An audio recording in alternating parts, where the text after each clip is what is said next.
तो किसी भी 2D लोगो को अगर आप 3D में कन्वर्ट करना चाहते हो, तो उसके लिए आपको इस वीडियो के अंदर 3 तरीका बताने वाला हूँ। तो सबसे पहले किसी भी 2D लोगो को अगर आपको 3D में कन्वर्ट करना है, तो उस लोगो को आपको इंटरनेट से डाउनलोड कर लेना है। जैसे यहाँ पे मैंने विकिमीडिया .org वेबसाइट से सारे लोगों को पहले से यहाँ पे डाउनलोड कर रखा है। तो यहाँ पे देखोगे तो एडिडास का लोगो है, अमेज़न का है और एप्पल, ब्लेंडर और ये सारा आईपीएल 2025 ये सारा लोगो है। अब आपको क्या करना है कि इंटरनेट के ऊपर जो भी लोगों का ये देखो तो पीएनजी फॉर्मेट में है, तो यहाँ पे सर्च कर लेना पीएनजी टू एसवीजी कन्वर्टर। इस तरह से सर्च कर लेना है, कोई वेबसाइट आपको ओपन कर लेना है। उसके बाद इस तरह से चूज़ फाइल के ऊपर जाना है और यहाँ पे जैसे एडिडास लोगो को सेलेक्ट कर लेना है। अब ये इमेज यहाँ पे लोड हो गया है, मतलब अपलोड हो गया है। अब आपको यहाँ पे कन्वर्ट बटन पे टैप कर देना। ये जो आपका पीएनजी इमेज है, वो एसवीजी में कन्वर्ट हो जाएगा। कन्वर्ट होने के बाद यहाँ पे डाउनलोड बटन पे आपको टैप करके इसको डाउनलोड कर लेना है। अब ये यहाँ पे डाउनलोड होके सेव हो चुका है, यहाँ पे आप देख सकते हो ये एसवीजी में कन्वर्ट हो गया है। अब आपको एक फ्री सॉफ्टवेयर है ब्लेंडर, उसको ओपन कर लेना है। इसके अंदर हम 3D मॉडलिंग करते हैं, पूरी तरह से फ्री है। अब इन सारे ऑब्जेक्ट को इस तरह से सेलेक्ट कर लेना है। बाय द वे कौन सा की प्रेस करता हूँ यहाँ पे आप देख सकते हो। अब एक्स को प्रेस करके इस तरह से इन सारे ऑब्जेक्ट को आपको डिलीट कर देना है। अब आपको फाइल के ऊपर जाना है और यहाँ पे इंपोर्ट के ऊपर जाना है और यहाँ पे एसवीजी वाला जो फॉर्मेट है उसको सेलेक्ट कर लेना है। अब यहाँ पे जहाँ भी वो एसवीजी वाला फाइल है उसको इस तरह से सेलेक्ट कर लेना है। यहाँ पे आपको नहीं दिख रहा है क्योंकि वो बहुत ही छोटा में इस तरह से इंपोर्ट होता है। तो इसको इस तरह से सेलेक्ट कर लेना है और एस की को प्रेस करके इस तरह से इसको स्केल अप कर देना है, मतलब बड़ा कर देना है। अब और स्केल अप कर सकते हो इसको। अब यहाँ पे देखोगे तो ये रेड वाला एक्स एक्सिस है, ये ग्रीन वाला वाई एक्सिस है और यहाँ पे ऊपर से नीचे जेड एक्सिस है, यहाँ से आप उसको इनेबल कर सकते हो। तो आपको क्या करना है कि इसको एक्स एक्सिस के ऊपर इस तरह से रोटेट कर देना है।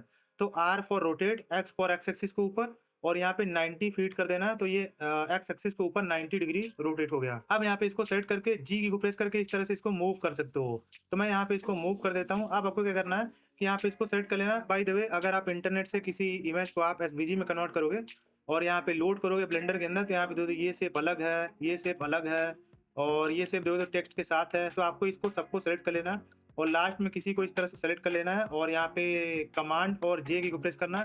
ये सारा जो शेप और कैरेक्टर है वो एक दूसरे में ज्वाइन हो जाएगा। अब यहाँ पे इसके ऊपर राइट क्लिक करना है और ये जो आपका ओरिजिन है इसका यहाँ पे है, तो आपको राइट क्लिक करना है और यहाँ पे ओरिजिन टू जियोमेट्री, तो इसका जो जियोमेट्री है उसके सेंटर में जाके इसका ओरिजिन सेट हो जाएगा। अब स्केल वगैरह करोगे तो उस सेंटर से यहाँ पे स्केल होगा, ये जो आपका लोगो है। अब यहाँ पे दोस्तों इस लोगो के अंदर कोई थिकनेस नहीं है, तो इसको 3D में कन्वर्ट करने के लिए इस लोगो को आपको सेलेक्ट कर लेना है और यहाँ पे प्रॉपर्टीज पैनल के अंदर जाना है। बाय द वे आपको बताना चाहता हूँ, इसको सेट करके आप एडिट मोड के अंदर जाओगे तो ये देखोगे तो कर्व है, यहाँ पे देखो तो ये कर्व है। अब यहाँ पे किसी भी पॉइंट को आप सेलेक्ट कर सकते हो और यहाँ पे जैसे चाहो यहाँ पे इसको इस तरह से मूव कर सकते हो। तो ये सब प्रोपोर्शनल एडिटिंग का इनेबल करके इस तरह से जिधर आप यूज में लाना चाहो ला सकते हो। तो मैं ऑब्जेक्ट मोड के अंदर आ जाता हूँ और इसको थिकनेस देता हूँ। यहाँ से आप ऑब्जेक्ट और एडिट मोड के अंदर स्विच कर सकते हो। टैब की को प्रेस करके इस तरह से ऑब्जेक्ट और एडिट मोड के अंदर स्विच कर सकते हो। अब यहाँ पे आपको प्रॉपर्टीज पैनल के अंदर जाना है, यहाँ पे जो ऑब्जेक्ट डेटा प्रॉपर्टी इसके अंदर जाना है और यहाँ पे जियोमेट्री के अंदर जाना है, जियोमेट्री वाले सेक्शन के अंदर। अब यहाँ पे देखोगे तो एक एक्सट्रूड करके आपको सेक्शन दिखाई दे रहा है, तो यहाँ पे इस तरह से इसको बढ़ा सकते हो। तो ये देखो तो इसको थिकनेस यहाँ पे प्रोवाइड कर दिया मैंने। यहाँ पे जितना आपको एक्सट्रूड चाहिए, जैसे सपोज करो 0.006, तो इतना इसको एक्सट्रूड कर सकते हो। तो वहीं ये जो कॉर्नर है इसको आपको बेवल करना है, तो नीचे जाओगे तो ये बेवल है, बेवल के अंदर जो डेप्थ है सपोज करो 0.001, तो इसको आप बेवल भी कर सकते हो। तो यहाँ पे देखो कॉर्नर इस तरह से बेवल होता दिखाई दे रहा है, राउंड में हो गया, जो शार्प कॉर्नर था वो राउंड में हो गया। अगर आप इंटरनेट का यूज करके जैसे यहाँ पे कन्वर्ट मोर के ऊपर जाता हूँ और यहाँ पे सपोज करो मैं यहाँ पे मैकडोनल्ड को इस तरह से यूज करता हूँ। अब इसको मैं कन्वर्ट करता हूँ तो देखता हूँ क्या आउटपुट आता है। अब यहाँ पे ये लोड हो गया, कन्वर्ट हो गया, इसको डाउनलोड कर लेता हूँ और ब्लेंडर के अंदर आता हूँ और यहाँ पे इसको थोड़ा सा इधर को मूव कर देता हूँ और फाइल के ऊपर आता हूँ और यहाँ पे इम्पोर्ट और एसवीजी और यहाँ पे मैकडोनल्ड इस तरह से इसको सेलेक्ट कर लेता हूँ और यहाँ पे सेंटर में इसको S20 टाइम्स, मतलब 20 गुना इसको बड़ा कर देता हूँ और यहाँ पे 5 गुना बड़ा कर देता हूँ। तो यहाँ पे देखो तो RX 90 डिग्री और ये जो आपका शेप है, ये जो आपका प्लेन है, इसको सेट करके आप डिलीट कर सकते हो। तो ये आपका मैकडोनल्ड है। तो यहाँ पे देखोगे तो बीच में देखो तो इसको भी आपको डिलीट करना पड़ेगा। यहाँ पे देखो तो डी के अंदर आपको वो जो गैप है वो दिखाई नहीं दे रहा है। और वहीं जैसे इंटरनेट का यूज करके जैसे मान लो कन्वर्ट मोर के ऊपर आता हूँ और यहाँ पे सपोज करो IPL 2025 यूज कर लेता हूँ, इसको मैं डिलीट कर देता हूँ इस तरह से और यहाँ पे फाइल के ऊपर जाता हूँ, इम्पोर्ट और एसवीजी और यहाँ पे IPL 2025 सेलेक्ट कर लेता हूँ, इसको इस तरह से सेलेक्ट कर लेता हूँ एस और यहाँ पे सपोज करो 30 टाइम्स इसको बड़ा कर देता हूँ। और आर एक्स 90 डिग्री इस तरह से रोटेट कर देता हूँ। अब यहाँ पे सपोज करो इस पेन को तो आप डिलीट कर दोगे, बट यहाँ पे देखो तो बहुत ही अजीब सा यहाँ पे बहुत ज़्यादा जो कर्व है, यहाँ पे इसको सेट करके एडिट मोड के अंदर जाओगे तो बहुत सारा पॉइंट यहाँ पे आपको दिखाई दे रहा है।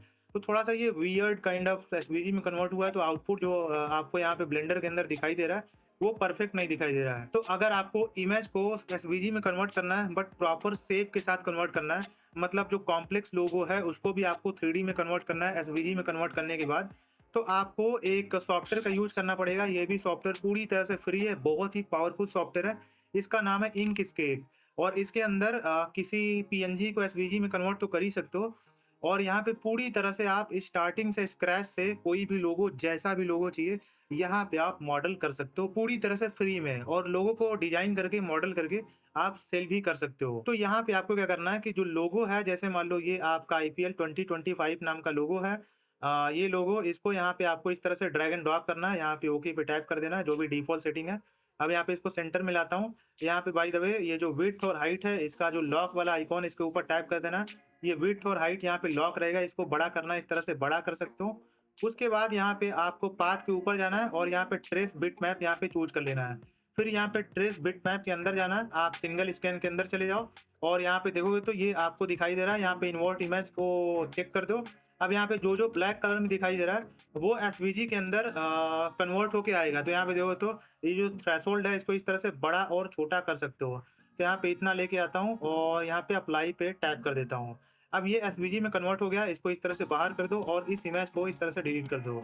और यहाँ पे आपको क्या करना है, फाइल के ऊपर जाना है और सेव कॉपी यहाँ पे सेलेक्ट कर लेना, और यहाँ पे जहाँ भी आपको इसको सेव करना है कर सकते हो। डाउनलोड के अंदर सपोज करो ड्राइंग नाम से ही सेव कर देता हूँ, और यहाँ पे ब्लेंडर के अंदर जाना है और यहाँ पे इसको इस तरह से डिलीट कर देता हूँ, और यहाँ पे वापस से आपको फाइल के ऊपर और इंपोर्ट के ऊपर एसवीजी के ऊपर जाना है, और यहाँ पे ये रहा ड्राइंग और ये आईपीएल 2025 का लोगो इंपोर्ट हो चुका है। इसको एस 50 टाइम्स स्केल अप कर देता हूँ और यहाँ पे आर एक्स 90 डिग्री इस तरह से रोटेट कर देता हूँ। तो यहाँ पे देखो तो कितना परफेक्ट यहाँ पे ये जो इंकस्केप है इसका यूज करके मैंने इसको एसवीजी में कन्वर्ट करके ब्लेंडर के अंदर इंपोर्ट किया। इसके अंदर आप देखोगे तो कुछ काम करने को है ही नहीं, और यहाँ पे अगर आपको इसको यहाँ पे देखो तो इसको अगर किसी भी चीज को आप सेलेक्ट करोगे तो वो एक दूसरे में कंबाइन है, तो आपको ज्वाइन करने की भी जरूरत नहीं है। वहीं यहाँ पे वापस से ऑब्जेक्ट डेटा प्रॉपर्टीज के अंदर जियोमेट्री का यूज करके इसको इसको इस तरह से एक्सट्रूड कर सकते हो। तो यहाँ पे देखो तो इसको थिकनेस यहाँ पे मैंने प्रोवाइड कर दिया, सपोज करो 0.01। तो ये भी आपका यहाँ पे इंपोर्ट हो गया और यहाँ पे 3D में कन्वर्ट हो गया।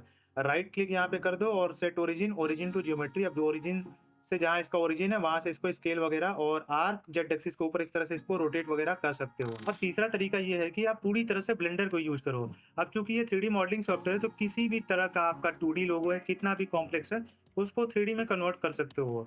तो सबसे पहले एक बेसिक सा जो ब्लेंडर का ही लोगो को मैं 3D में कन्वर्ट कर देता हूँ, उसको दिखा देता हूँ, आपको एक आइडिया लग जाएगा। तो यहाँ पे सबसे पहले सबको मैं डिलीट कर देता हूँ और यहाँ पे शिफ्ट ए क्यू प्रेस करता हूँ और इमेज के अंदर जाना, रेफरेंस यहाँ पे चूज कर लेना है।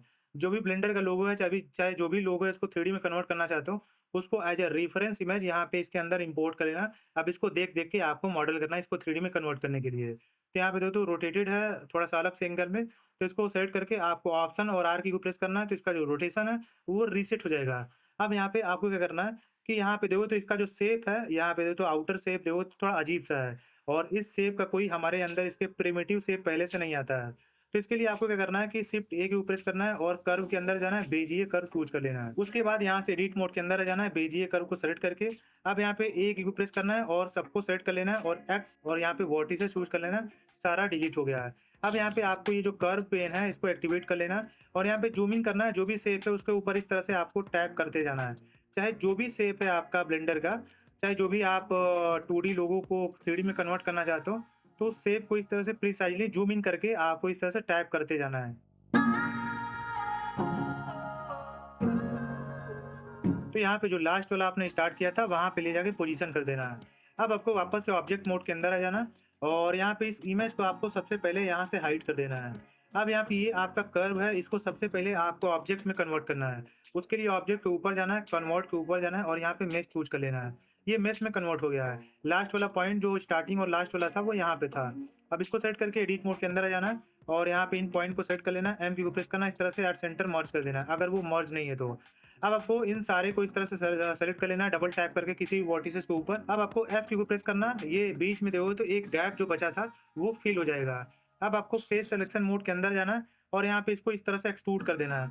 कितना एक्सट्रूड करना है वो आपके ऊपर है, सपोज करो -0.5 इसको एक्सट्रूड कर देता हूँ। अब यहाँ पे ऑब्जेक्ट मोड के अंदर आ जाता हूँ। यहाँ पे जो आउटर शेप है ये बन के तैयार हो गया है। बहुत ही रफ शेप मैंने ड्रॉ किया है, वो अपने हिसाब से आप प्रिसाइज ड्राइंग कर सकते हो। अब मैं इमेज को इस तरह से अनहाइड करता हूँ और यहाँ पे एक्सरे व्यू को इनेबल करता हूँ। By the way option Z की को प्रेस करके इस तरह से एक्सरे व्यू को टॉगल ऑन ऑफ कर सकते हो। अब यहाँ पे सीन के अंदर ये जो सर्किल शेप का है तो शिफ्ट ए सर्किल के लिए हमारे पास पहले से प्रिमिटिव ब्लेंडर के अंदर आता है, बिल्ट इन आता है। तो यहाँ पे सर्किल चूज कर लेता हूँ और यहाँ पे इस सर्किल को यहाँ पे इस तरह से पोजीशन कर देता हूँ, जो व्हाइट वाला सर्किल है। अब ये जो ग्रीन वाला वाई एक्सिस है तो एस वाई एक्सिस के ऊपर इस तरह से स्केल डाउन कर देता हूँ, एस एक्स एक्सिस के ऊपर थोड़ा सा स्केल अप कर देता हूँ। ठीक है, तो इसको प्रीसाइजली अपने हिसाब से पोजीशन कर देना है। वापस से इमेज को हाइड करता हूँ और इस सर्किल को सेलेक्ट करके एक्सरे व्यू को ऑफ कर देता हूँ। नहीं तो सबसे पहले इसको सेलेक्ट कर लेता हूँ, एच की प्रेस करता हूँ, ये हाइड हो गया। अब यहाँ पे सर्किल को सेलेक्ट करके एडिट मोड के अंदर आ जाता हूँ और यहाँ पे सारे वर्टिसेस को सेलेक्ट कर लेना है। पहले सेलेक्टेड है तो एफ की प्रेस करके इसको फिल कर देना है और इसको उतना एक्सट्रूड कर देना जितना आपने उसको एक्सट्रूड किया था। तो 0.5 इसको इस तरह से एक्सट्रूड कर देना है। अब ऑब्जेक्ट मोड के अंदर आना है, ऑप्शन एच की प्रेस करोगे तो जो भी आपने हाइड किया है वो अनहाइड हो जाएगा। ठीक है, अब आपको इसको सेट कर लेना है और आपको यहाँ पे मॉडिफायर के अंदर जाना है। यहाँ पे बूलियन नाम का मॉडिफायर इस तरह से इसके ऊपर ऐड कर देना है। यहाँ पे डिफरेंस रहने देना है ऑब्जेक्ट के अंदर। ये जो आपका सर्किल है इसको इस तरह से चूज कर लेना है और इसको यहाँ पे अप्लाई कर देना है। अब यहाँ पे देखो ये जो सर्किल है यहाँ पे इससे डिफरेंस हो गया है, यहाँ पे देखो बीच में गैप हो गया, जो सर्किल का शेप था उस शेप का यहाँ पे माइनस हो गया है। तो यहाँ पे एससी की प्रेस करता हूँ, ये यहाँ पे इतना शेप बन गया। अब यहाँ पे सर्किल को सेलेक्ट करके आपको क्या करना है कि दूसरा सर्किल ऐड नहीं करना, इसी को इस तरह से शिफ्ट और डी की प्रेस करोगे, इसका डुप्लीकेट क्रिएट हो जाएगा। राइट क्लिक करोगे वहीं पे जाके पोजीशन हो जाएगा। अब यहाँ पे एक्सरे व्यू को इनेबल कर देता हूँ और इसको मैं एस शिफ्ट और जेड, मतलब जेड एक्सिस के ऊपर नहीं, एक्स और वाई एक्सिस के ऊपर बस मुझे इसको स्केल डाउन कर लेना है। इस तरह से स्केल डाउन कर लेना है, इसको वाई एक्सिस के ऊपर पोजीशन कर देना है और एस शिफ्ट जेड इस तरह से एक्स और वाई एक्सिस के ऊपर स्केल डाउन कर देना है। क्योंकि अगर जेड एक्सिस के ऊपर भी स्केल डाउन करोगे तो जो उसका थिकनेस है वो भी कम हो जाएगा। अब इसको इस तरह से ऑफ करता हूँ एक्सरे व्यू को और ये जो इमेज है इसका काम खत्म हो गया, इसको डिलीट कर देता हूँ। अब यहाँ पे इसको सेट कर लेना है, वहीं वापस से इसके ऊपर बूलियन नाम का मॉडिफायर ऐड कर लेना और इसके ऊपर ये जो सेकंड वाला सर्किल है सेलेक्ट कर लेना और इसको इस तरह से अप्लाई कर देना है। ठीक है, तो ये आपका एक शेप हो गया और ये आपका एक शेप हो गया और ये आपका शेप हो गया। बस ये जो 2D लोगो है 3D में कन्वर्ट हो गया। अगर आपको इसको कलर करना है तो यहाँ पे मटेरियल प्रीव्यू के अंदर चले जाओ, यहाँ पे इसको सेलेक्ट कर लो, मटेरियल वाले सेक्शन के अंदर चले जाओ, यहाँ पे मटेरियल असाइन कर दो और यहाँ पे जो भी कलर चाहिए कलर कर दो। यहाँ पे सपोज करो मेटेलिक करना है मेटेलिक कर दो और यहाँ पे इसको सेलेक्ट कर लेना है, इसके ऊपर मटेरियल असाइन करना कर सकते हो, यहाँ पे जो भी कलर देना है कर सकते हो। और इसको अगर आपको आउटपुट करना है मतलब सेव करना है तो यहाँ पे रेंडर प्रीव्यू के अंदर चले जाना, जो भी रेंडर सेटिंग यहाँ से कर सकते हो। सपोज करो साइकिल वगैरह करना है कर सकते हो। उसके बाद सीन के अंदर सपोज करो कोई लाइट ऐड करना है लाइट ऐड कर सकते हो। यहाँ पे पॉइंट लाइट इसको इस तरह से मूव कर दो और यहाँ पे इसका पावर बढ़ाना है, सपोज करो 10,000 वॉट या फिर जो भी पावर बढ़ाना है बढ़ा सकते हो। और यहाँ पे शार्प लाइटिंग दिख रहा है, इसको आप सॉफ्ट करना चाहते हो सॉफ्ट कर सकते हो। इन्वायरमेंट के अंदर चले जाओ, यहाँ पे सपोज करो इसका कलर को मैं पूरी तरह से ब्लैक कर देता हूँ और सपोज करो वॉल्यूम के अंदर चले जाओ, यहाँ पे प्रिंसिपल वॉल्यूम सेट कर दो और यहाँ पे डेंसिटी को 0.01 कर दो। ये सब आपके ऊपर है। और ये जो कलर है कलर को आपको दूसरा कलर चाहिए तो वो कलर यहाँ पे आप सेट कर सकते हो। वहीं सीन के अंदर कैमरा ऐड कर सकते हो, यहाँ पे ये कैमरा हो गया, इस तरह से कैमरा व्यू टॉगल ऑन कर सकते हो, ये लॉक ऑन कर सकते हो।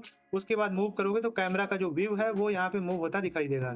अब ये ब्लेंडर का लोगो हो गया यहाँ पे। अब कैमरे के अंदर जो आपको दिख रहा है वहीं आप रेंडर करोगे तो फाइनल आउटपुट के अंदर आपको दिखाई देगा। तो रेंडर के ऊपर चले जाना है, यहाँ पे रेंडर इमेज करोगे तो वो जो आपका इमेज दिख रहा है कैमरे के अंदर ये फाइनल आउटपुट के अंदर दिखाई देगा। ये रेंडर होने के बाद यहाँ पे इमेज के अंदर जाके इसको सेव कर सकते हो।